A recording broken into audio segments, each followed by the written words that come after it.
Hi there, I'm Kevin from Bake Boss, and this is the second tutorial in a set of 3. The first one was airbrush machines, that was all about the airbrush and the compressor.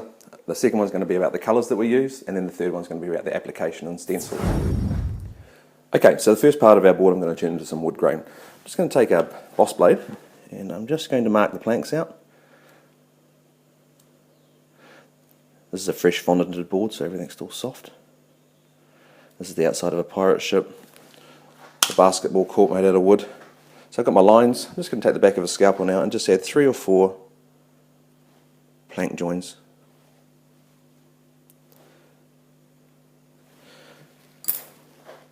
Going to take a skewer, use the blunt end. I'm just going to give it some nail holes. Now everybody's got a way of doing wood.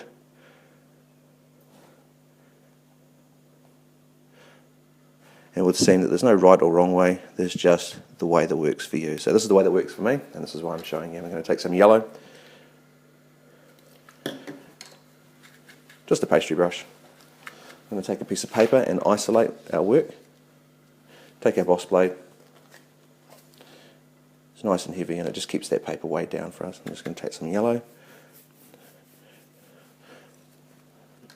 I'm going to add some orange. These are all AmeriColor colours.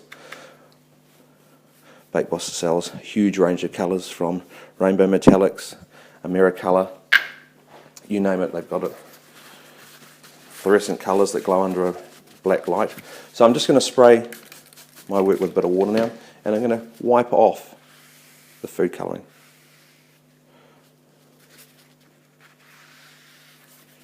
Just gently, not to lift the fondant. And that sort of put some lines and stuff through my work as well. It sort of patinaed it as well and gathered in all the cracks. So I'm going to take some brown now, just mix that in with the other colours as well, and I'm just going to dip the tip of my brush into it and drag it onto my work like that.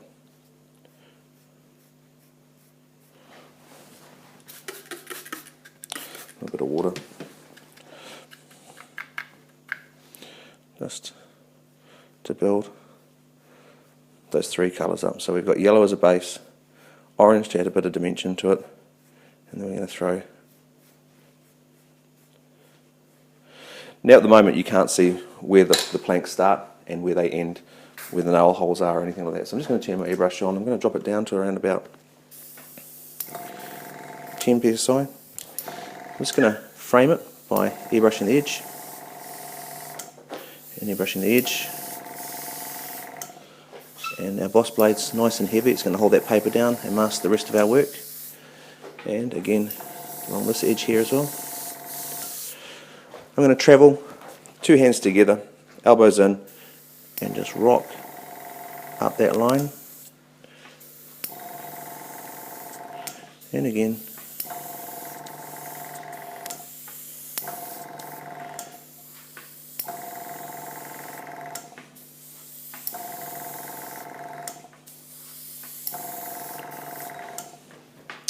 I'm going to take another one of my boss blades. They come in a set of 3. I'm just going to hold it just gently above that little line and just try and add a little bit of colour to that join just there.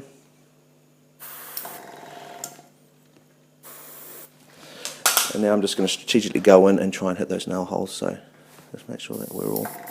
I'll just turn that down a little bit more.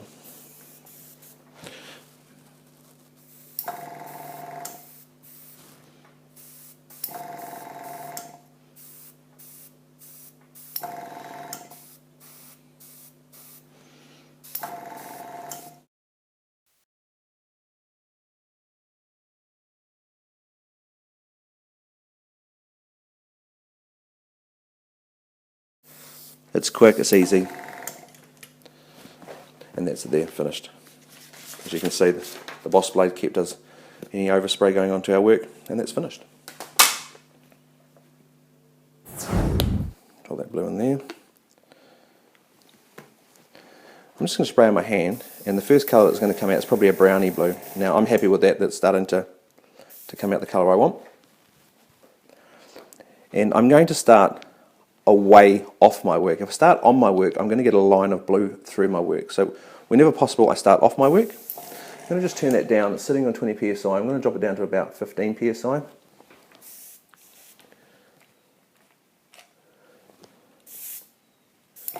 Cool. All right.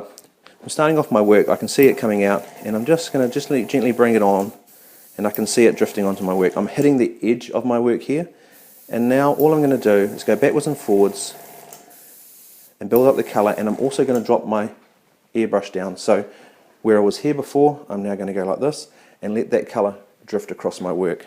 I'm just going to let go. And as you can see, that it's drifting all the way over to here. And that was just the angle of the airbrush that I held it at.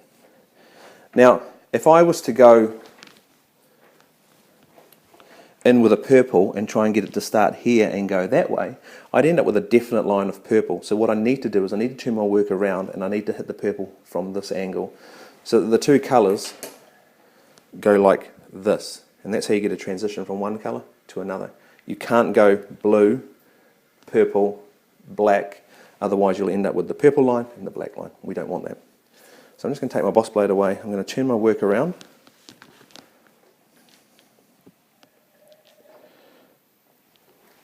I'm going to find a purple now. And I've got a nice electric purple here.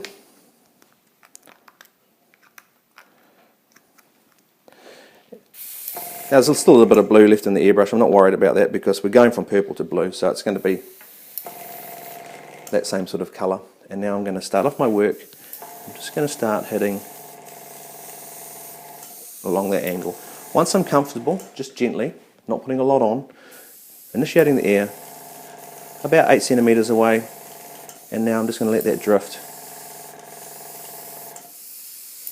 over the blue. I'm never taking this point of this airbrush over the edge of my work. If I do, I risk getting a line through my work. I need to make sure that my airbrush is left over here, and that all it's doing is drifting over my work.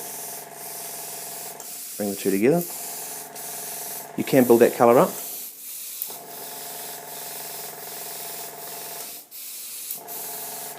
And now, like colours, because I've gone from blue to purple, the next colour I want to drop in here is black. So I'm just going to put a bit of black in. I'm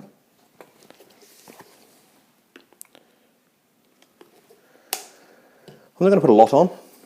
Again, I'm going to start off my work, see where it's coming out, make sure that the black's actually coming through the airbrush. I'm just going to start hitting that edge again and build that colour up.